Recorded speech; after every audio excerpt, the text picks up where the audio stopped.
Teori konspirasi mengerikan pada kartun.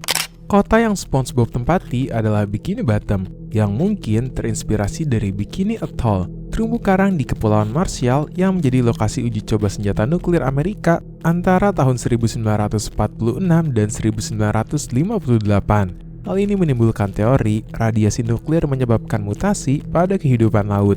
Hal tersebut menjadikan makhluk hidup di lautan memiliki akal dan menjalani kehidupan seperti manusia. Rugrats, imajinasi Angelica. Ada pengguna Tumblr yang mengatakan kalau serial Rugrats hanyalah imajinasi Angelica untuk mengatasi ketidakhadiran orang tuanya. Bayi-bayi di Rugrats tidak pernah ada. Chuckle dan kedua orang tuanya meninggal. Tommy meninggal saat lahir. Bayi kembar ini sebenarnya hanya janin yang digugurkan, tapi digambarkan kembar di pikirannya, satu laki-laki, satu perempuan. Pokemon Escoma. Teori seperti itu juga terjadi di Pokemon, yang mana anime kalian tonton itu sebenarnya hanya imajinasi dari main karakter. Pada episode pertama, Ash Ketchum tersambar petir hingga koma oleh Pikachu. Dan sejak saat itulah fantasi Ash sebagai Pokemon trainer terwujud di dalam mimpinya. SpongeBob Skin Theory. Teori ini berasal dari Doc Woolever yang menemukan keanehan pada episode yang mana karakter memakai kostum atau kulit palsu. Seperti gorila memakai kostum Patrick, Squidward memakai kulit salmon, atau SpongeBob melepas kepala palsu. Dulu gue menganggap itu adalah sebuah candaan, namun Doc berteori itu adalah petunjuk kalau di dunia SpongeBob ada sisi gelap. Teori ini diperkuat dengan adanya toko seperti Head Enhancement Clinic dan Nose and Things, tempat yang menjual bagian tubuh atau modifikasi tubuh. Jadi di dunia SpongeBob ada black market untuk makhluk hidup. Ed, Edd and Eddy, teori purgatory. Ed, Edd and Eddy adalah serial kartun terkenal dari Cartoon Network tahun 1999 sampai 2009. Semua anak di Cul-de-sac sebenarnya sudah meninggal dan hidup dalam purgatory. For your information, Cul-de-sac maksudnya anak-anak di kartun ini melakukan aktivitas di tempat yang sama terus-menerus dan jarang pergi ke tempat lain. Kegiatan mereka juga tidak ada hasilnya sebagai bentuk hukuman atau limbo setelah kematian.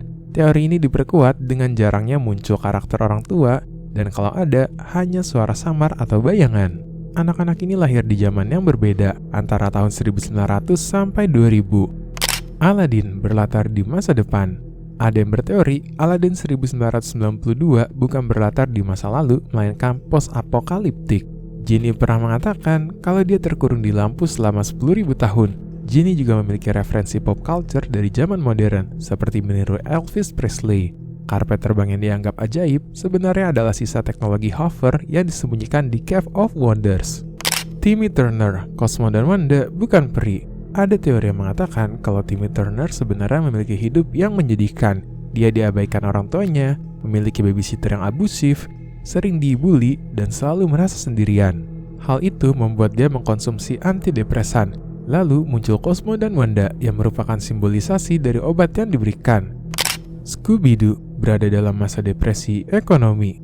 Mungkin kalian sadar kalau di kartun ini, setiap kota yang mereka kunjungi selalu sepi, dan mereka selalu mengunjungi tempat yang terbengkalai, seperti wahana bermain. Lucunya, kebanyakan penjahat di kartun ini adalah saintis, insinyur, orang-orang pintar yang seharusnya mudah mendapatkan pekerjaan dengan gaji besar jika keadaannya normal.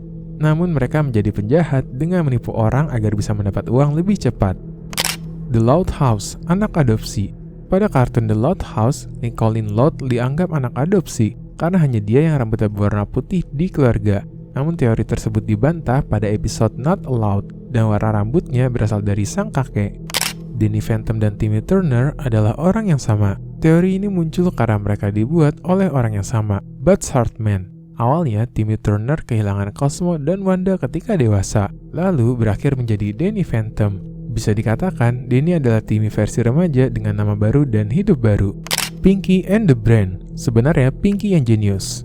Pinky and the Brain adalah kartun tentang dua tikus bernama Pinky and Brain. Pinky digambarkan ceroboh, sedangkan Brain super genius. Pinky dianggap bodoh karena selalu bertingkah ceroboh yang berakhir menggagalkan rencana Brain untuk mengambil alih dunia. Atau mungkin Pinky hanya berpura-pura bodoh untuk menggagalkan rencana Brain.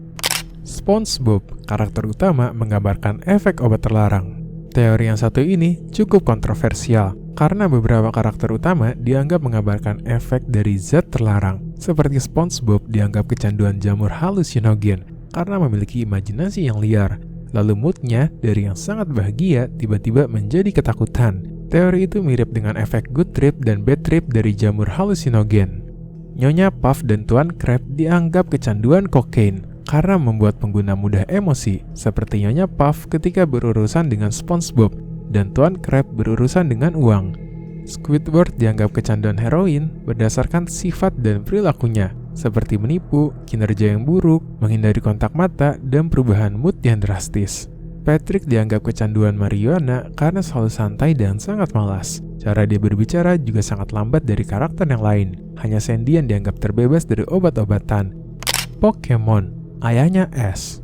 Ada pengguna Reddit mengatakan kalau narator pada Pokemon adalah ayahnya Ash. Dia menceritakan semua petualangan dan kelakuan anaknya dengan bangga sebagai mantan pelatih Pokemon. Courage the Cowardly Dog, imajinasi Courage. Jadi pada kartun ini terdapat monster dan makhluk menyeramkan. Namun semua hal mengerikan itu hanya imajinasi Courage, karena dia hanya seekor anjing sehingga cara dia melihat berbeda dengan manusia. SpongeBob, 7 dosa mematikan. Karakter utama pada SpongeBob dianggap berhubungan dengan 7 dosa mematikan, seperti SpongeBob yang dikaitkan dengan lust atau nafsu, bukan secara seksual, melainkan kecintaannya terhadap sesuatu sangat berlebihan sampai mengganggu. Patrick, sloth atau kemalasan. Sifat malas Patrick memang terlihat sangat menonjol di cerita, sampai cara berbicaranya juga tidak jelas karena saking malasnya. Gary, gluttony atau kerakusan. Walaupun terlihat diam-diam, tapi Gary sangat rakus dan aktivitasnya hanya makan. Pada salah satu episode, ketika SpongeBob tidak memberi makan, dia kabur. Plankton, envy atau iri. Kepribadiannya terlihat jelas dari sikapnya yang terobsesi dengan rahasia Krusty Krab dan berusaha mencurinya, karena dia iri dengan kesuksesan Tuan Crab. Tuan Crab, greed atau keserakahan. Terlihat jelas dari sifatnya yang sangat mencintai uang. Dia mencoba segala cara untuk mendapat keuntungan. Dari situ muncul teori kalau Tuan Crab adalah kanibal yang menggunakan daging kepiting untuk Krabby Patty, yang membuat rasanya menjadi lebih lezat dan dibeli banyak orang. Squidward, wrath atau kemarahan. Pada kartun ini, Squidward sering kali marah, apalagi ketika melihat tingkah laku SpongeBob dan Patrick. Dia juga sangat sensitif. Sandy, pride atau kesombongan. Sandy digambarkan sebagai karakter yang sangat kompetitif, memiliki ego yang tinggi dan selalu membuktikan bahwa manusia darat lebih unggul daripada makhluk laut.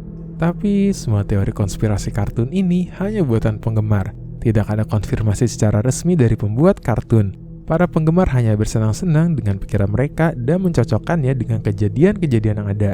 Gue yakin kalian pasti punya teori sendiri. Coba tulis di komen apa teori kalian pada suatu kartun.